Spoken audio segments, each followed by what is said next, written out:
So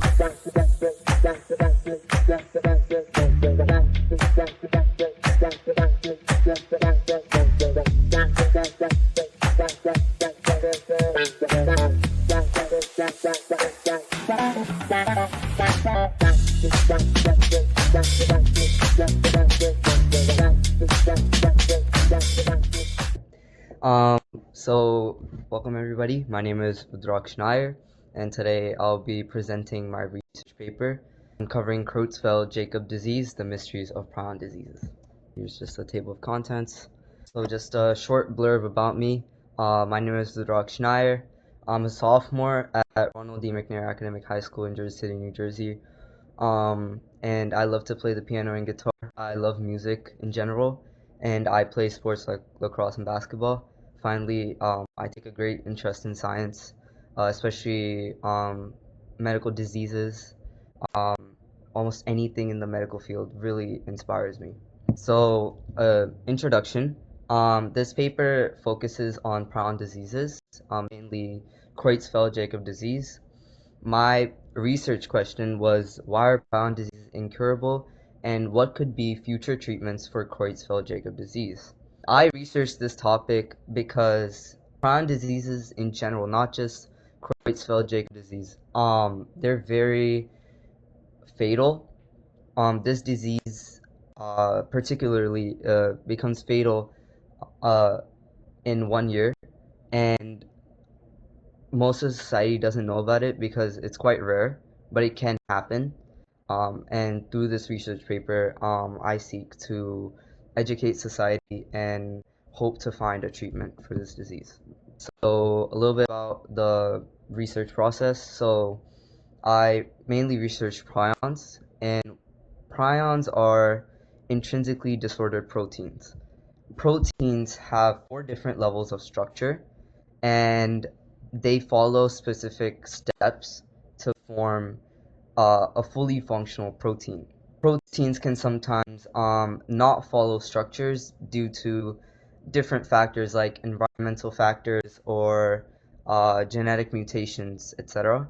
And these are called prions. Prions are quite dangerous because what can happen is influence proteins around them to misfold, and they can clump up in the brain and start damaging neural tissue. I also researched different studies regarding Creutzfeldt-Jakob disease. These studies are mainly focused on future treatments as this disease is incurable as of right now.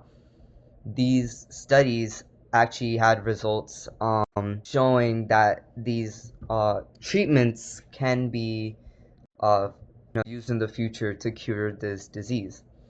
There are 2 main types of treatments that I focused on.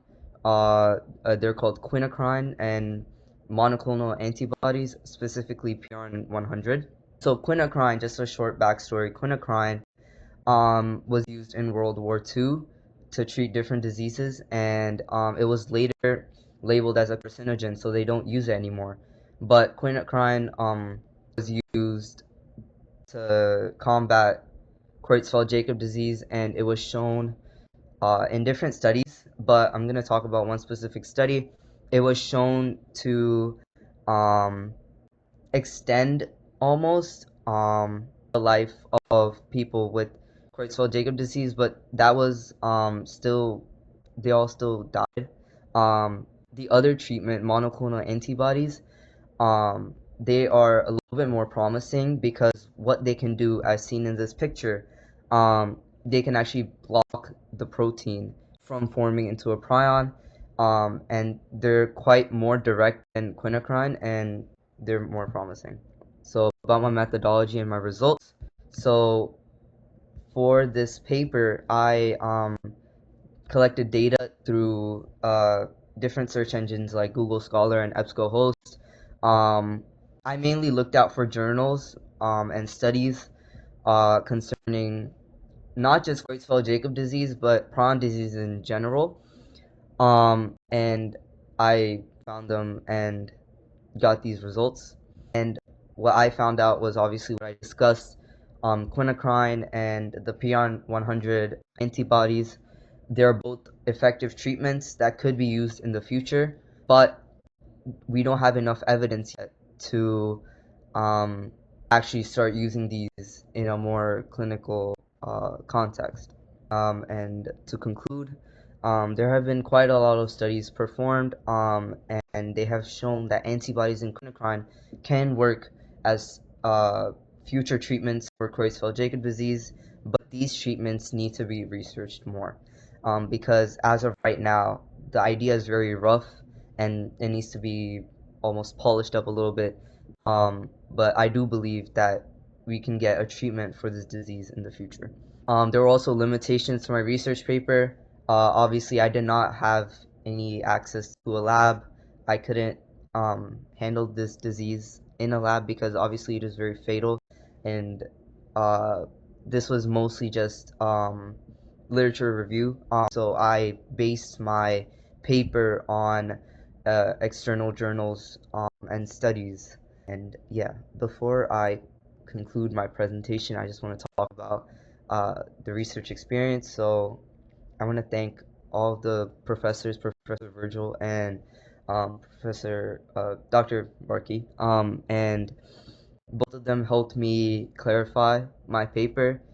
Specifically, Dr. Varkey, he helped me learn more about prions, include more information, and because of him, I'm super interested in this topic, and I want to thank him. And Professor Virgil helped me clear up my paper, um, made sure that my paper was more clear, and yeah, I just want to thank Gift of Gabra as well for giving me an outlet to express my ideas. And yeah, thank you guys for listening. Yeah, great job, Rudraksh. You want to stop presenting? Don't turn off your video. Okay, so the thing that came up is like raising awareness, right? So I want you to make it as a passion project that you're already working with Anusha.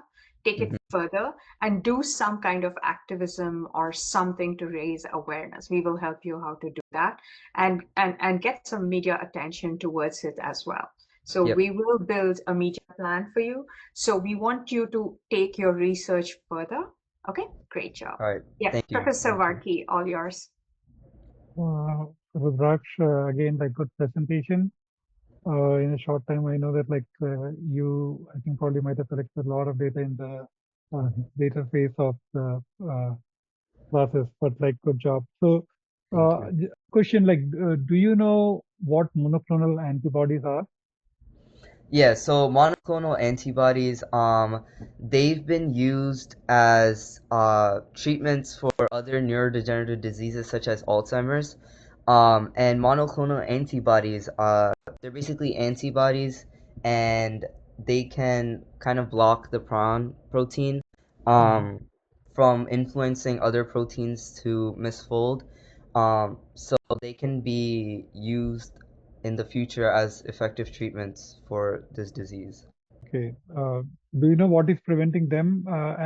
These are the presentation that you had for PRN 100. That's a very early study. Right.